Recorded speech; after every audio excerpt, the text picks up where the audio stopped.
¿Nacieron ustedes en Santiago o en alguna de las otras regiones del país? ¿Se les ha tratado igual por venir de lugares de afuera de la capital en la capital? Si no viven en la capital, ¿cuánto les enoja que se hable tanto del centro? La herida de la falta de descentralización en Chile es muy antigua porque Chile es, de acuerdo a la OCDE, el país más centralista y más centralizado. Es un país que se estructuró sobre la base de un solo cerebro, que se supone que piensa mejor para todo el resto.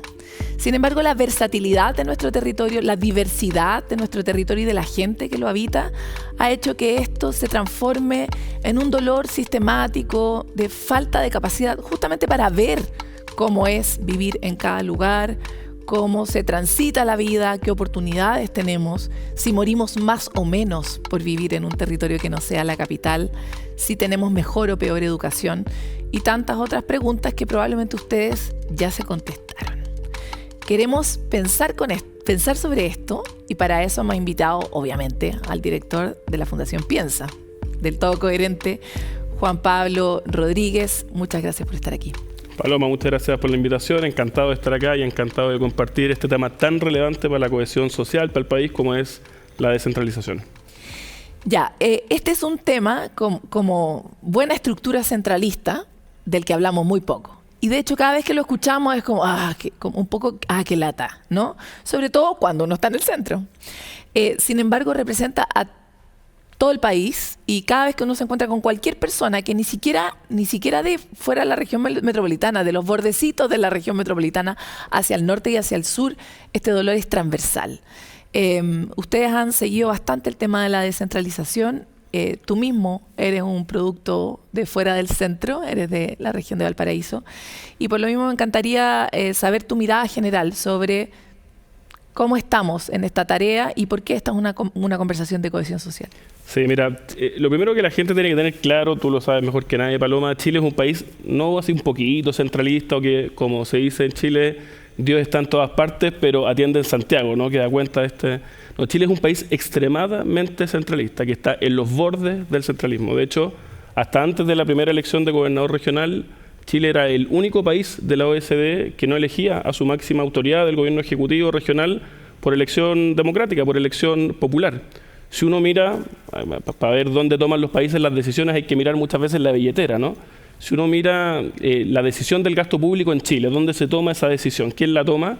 En Chile, depende de la cifra, pero entre el 12 o el 15% del total de la billetera fiscal se decide en las regiones, se decide en las ciudades, en las comunas, el resto se decide todo en Santiago. Y ese centralismo es muy grande por una parte y se refleja y lo perciben las personas. Al final del día, las personas saben y perciben que muy lamentablemente en Chile, por el solo hecho de nacer fuera del centro, por el solo hecho de nacer alejado del centro y de Santiago, uno tiene menos oportunidades. Va a tener menos especialistas en el hospital, por ejemplo, va a tener menos acceso a mejores pegas, va a tener menos oportunidades laborales, etcétera, etcétera, etcétera. Y eso tenemos que remediarlo, y para remediarlo, ese remedio, creo yo, no solo tiene que venir del centro, a través de políticas que promuevan traspaso de competencias, recursos, atribuciones hacia las regiones, hacia las comunas, sino que también tiene que venir de las propias regiones. Y yo ahí creo que las regiones tenemos, hablo en primera persona, un deber grande de romper nosotros las cadenas del centralismo, de ese atávico centralismo chileno. Y no solamente pelear por atribuciones, recursos y más competencias, sino que también hacer mejor las cosas de modo tal de que la descentralización a estos actores centrales le haga más sentido, Paloma. Hay una cosa que dijiste a la pasada, pero en términos muy concretos. Si uno nace en una región, tiene peor educación, peor salud, menos oportunidades laborales, y eso es un hecho, lo entendemos, ¿no? Así es. De esa manera. Y ha sido medido ampliamente, o sea, digo, para que no nos detengamos en subjetividad, esto está medido y sabemos que es así. Ahora, cuando tú empiezas a plantear este discurso, y es un discurso muy transversal, no es un discurso político, el discurso de romper las cadenas de las regiones, no es un discurso de izquierda o de derecha. A mí me ha tocado mucho conocer este discurso en el tiempo y sé que es un discurso más bien que tiene que ver con esa desigualdad, con el dolor de esa desigualdad.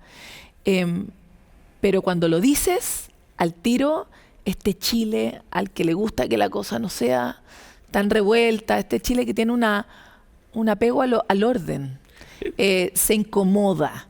Entonces, y suena a caos, y venimos de la sensación caótica que produjo el estallido social a lo largo del país. Entonces me encantaría saber cómo se ha repensado un poco la descentralización como para instalar esta conversación como una conversación pública no peligrosa. Sí. Yo creo que eso es un gran error que cometen quienes quieren promover el orden o la responsabilidad, porque mira, al final del día, claro, uno dice el centralismo, la descentralización puede generar ingobernabilidad. Yo lo tomaría por otro lado. Yo creo que la descentralización es como una suerte de piedra filosofal que le debe hacer sentido tanto a las personas de izquierda como de derecha.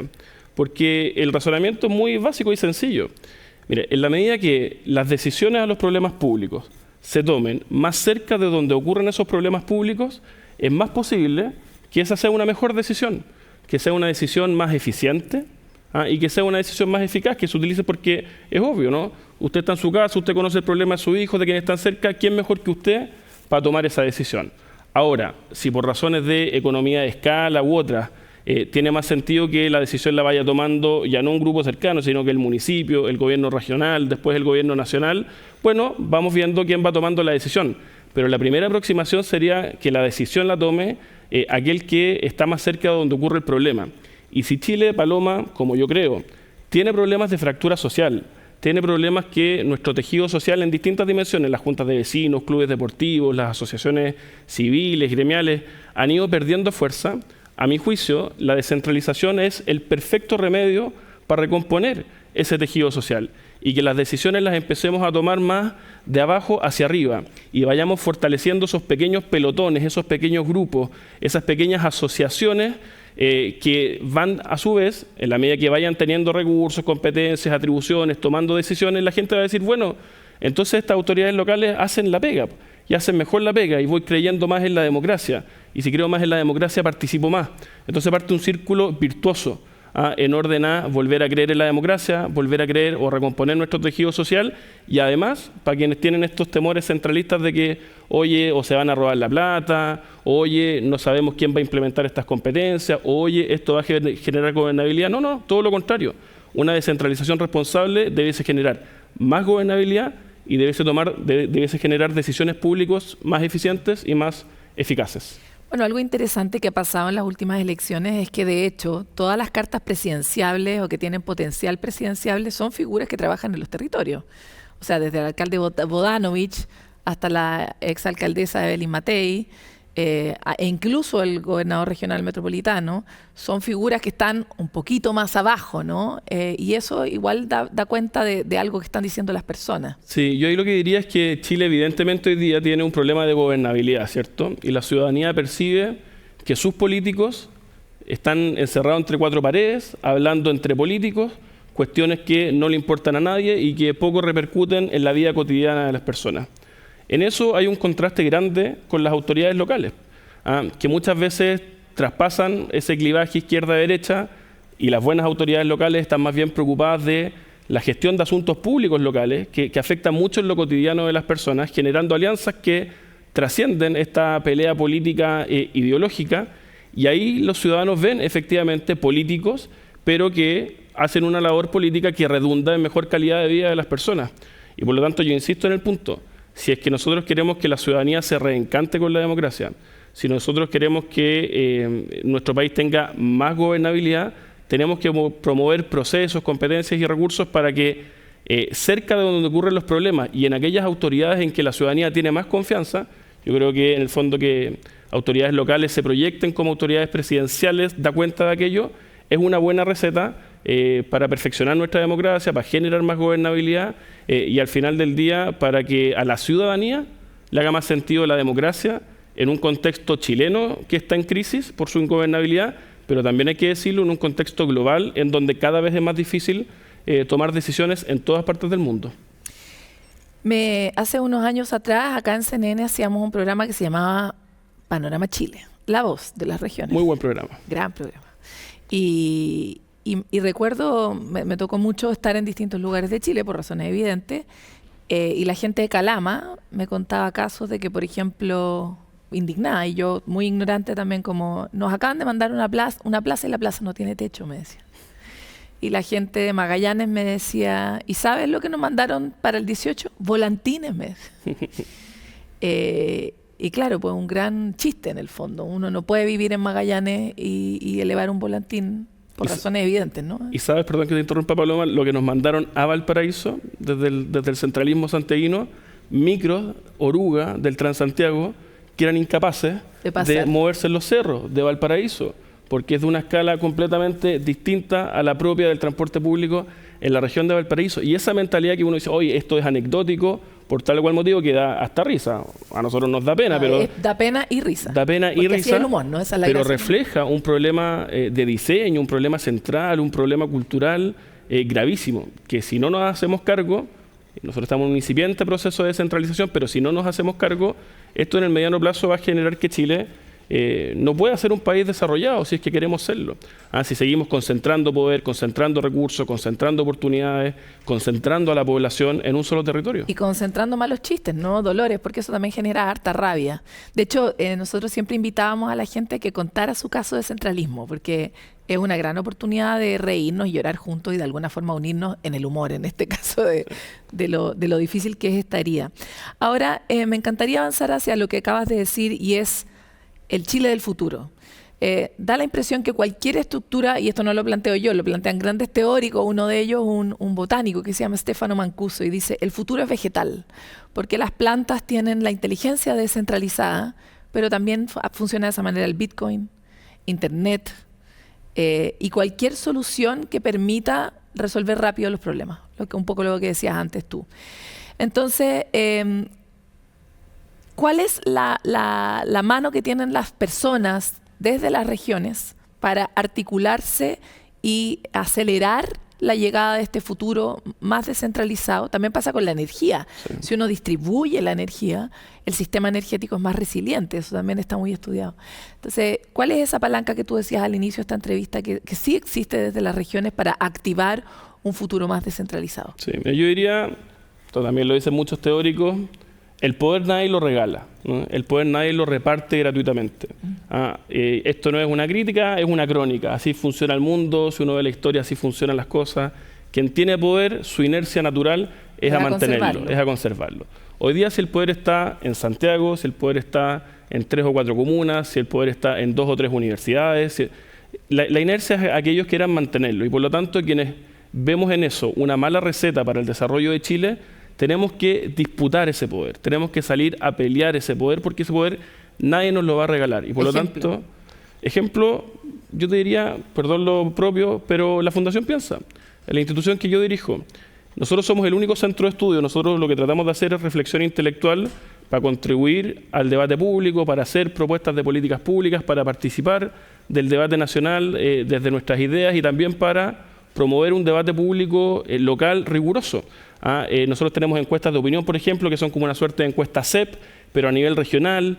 Tenemos grandes seminarios como una suerte de NARE y CADE, en donde van distintos actores, presidentes de la República, ministros, a hablar allá de la región de Valparaíso, van todos los parlamentarios, disputamos ese poder y decimos, mira, nosotros no nos vamos a quedar tranquilos acá, con la cancha abierta. Nosotros somos de la región de Valparaíso, el lugar en el cual alguna vez todo en Chile nació, el primer equipo de fútbol, la primera compañía de bomberos, el diario más antiguo de Hispanoamérica, el primer canal de televisión. Para dar un ejemplo propio, fue en algún minuto un lugar que fue efectivamente un contrapeso a Santiago, a la aristocracia castellano-vasca, con los flujos de inmigrantes que llegaban por Valparaíso y que generó en algún minuto ser, sin exagerar, el polo económico del Pacífico Sur. Juan Pablo, pero pensemos, porque Valparaíso y Santiago, sin ser lo mismo, son parecidos. Tienen harto poder sí, conjuntamente, y voy a agregar a Concepción. Pero eso es cada vez más escaso en los distintos lugares, y articular un centro que sea exitoso y que logre generar discusión pública desde la Maule. Es más difícil. O desde Coquimbo puede ser más complicado. Entonces, también me gustaría sacarlo de la élite, que también son los centros de pensamiento, y llevarlo a la escala de la ciudadanía.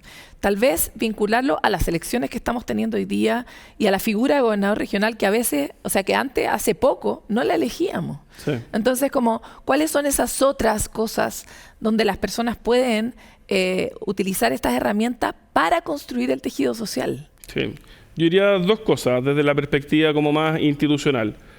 Uno, efectivamente, las elecciones, naturalmente. O sea, cuando uno habla de descentralización, una pata de la descentralización es la parte política, ¿no? Cómo nosotros acercamos la toma de las decisiones a las personas y permitimos que la ciudadanía vote por ellos, y pueda elegir a sus autoridades locales de tal o cual manera. Yo creo este paso que hemos dado, valioso, digamos. Es un paso valioso, pero insuficiente aún. Yo soy un firme promotor del proceso de descentralización chileno, de la elección de gobernadores regionales, pero creo que estamos aún al debe, ¿no? Que son autoridades que no tienen aún la fuerza necesaria. ¿Cuál es esa fuerza? ¿Cómo debería ser de acuerdo a tu perspectiva? Sí. Desde mi perspectiva tiene que ser un proceso gradual como el que estamos teniendo, que apueste a que el gobernador regional, con el peso de sus votos, pueda ir pidiendo, por una parte, cada vez más competencias al nivel central, responsables fiscalmente, y que por otra parte el nivel central, el gobierno, vaya entregando competencias, atribuciones y recursos para que este gobernador en el tiempo cada vez tenga más poder. ¿Qué es lo que pasa?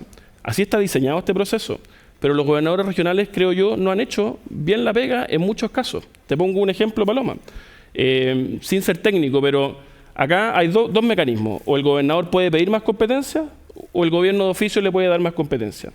Los gobernadores en esta pasada tenían el espacio para pedir competencias al gobierno central. Solamente el gobernador regional de Magallanes, ningún otro gobernador regional solicitó competencias al gobierno al nivel central. Pero ¿cómo puede ser eso? A mí me parece completamente inaceptable. Nosotros peleamos. ¿Y a qué se lo adjudica tú? ¿A la ignorancia o a la inercia? No, yo creo que hay una negligencia importante, por una parte, y hay un carácter excesivamente conservador dado que no se tienen recursos suficientes, una cierta timidez de tener. Pero yo creo que es lo contrario, hay que empujar, tener competencias, atribuciones, y eso que vaya generando en el camino y en el tiempo mayores recursos que permitan ir complementando o implementando esas atribuciones, por una parte, Paloma. Y por otro, yo creo que tenemos que ser autocríticos también, me pongo el sombrero del autocrítico de las regiones, en que la corrupción, lamentablemente, está afectando el proceso de descentralización. Mire, eso te iba a decir, el caso Convenio golpeó brutalmente. El caso Convenio, pero brutalmente. Pensemos en los municipios también. Yo sé que hay casos de corrupción municipal en la región metropolitana y que la corrupción era que no voy a hacer eso, es un patrimonio nacional. Y yo cuando iba al Congreso a pelear por la figura del gobernador regional, muchas veces en off los parlamentarios te decían, oye, ¿qué les vamos a entregar más competencias si la plata se la van a robar? Y no hay mucha gente que implemente esas competencias en las regiones de Chile. Yo creo que la corrupción no es patrimonio de las regiones, pero creo que es ponerse una venda en los ojos el no considerar que los hechos de corrupción municipal, que el caso Convenios en la gobernación regional está afectando decididamente el proceso de descentralización y, lo que es peor, le está entregando la excusa perfecta a los centralistas de siempre para deshacer lo andado. Para deshacer lo andado lo antes posible. Entonces yo creo que tenemos que promover un proceso de descentralización responsable, pero que se haga cargo de la modernización del Estado en la gestión pública local, que nuestros municipios dejen de ser lo que son muchas veces, lamentablemente, una caja negra pagadores de favores políticos que funciona como en el siglo XIX y sean peceras, transparentes, que funcionen bien, eficientes, eficaces, que a quienes hacen mal la pega se puedan sacar. Y lo mismo en el caso de los gobiernos regionales, que traen estructuras un poquito antiguas y que tenemos que modernizarlo. En la medida que modernicemos el Estado, que generemos mecanismos de accountability, de transparencia, que aseguren que no se roben la plata, yo creo que van a haber mejores y más argumentos para seguir el proceso de descentralización y al final del día que la ciudadanía perciba que sus problemas son resueltos por personas y por instituciones que conocen y que sufren esos problemas y no por santiaguinos entre cuatro paredes y en 3 comunas acá de la región metropolitana. Y para cerrar, ¿por qué esto? La misma pregunta que te hice al principio. ¿Por qué esto hace que haya más cohesión social? Esto hace que haya más cohesión social porque permite que en la medida que tengamos una institucionalidad que soluciona problemas cerca de donde ocurren las personas y por otra parte generamos un ecosistema en donde de abajo hacia arriba y no de arriba hacia abajo volvamos a tener conversaciones respecto de lo común, conversaciones con fondo y con posibilidad de ser resueltas en la medida que hayan competencias, atribuciones y recursos, eso genera posibilidades de cohesión social, posibilidades de encuentro. Yo soy, por ejemplo, un firme partidario de que, si bien en el Congreso, en la discusión nacional, son muy naturales las discusiones ideológicas, de izquierdas o derechas, bueno, para usar un lenguaje de moda, en los territorios, ¿no? En las regiones, en las provincias, en las ciudades, hay muchos temas en donde el clivaje no es ideológico.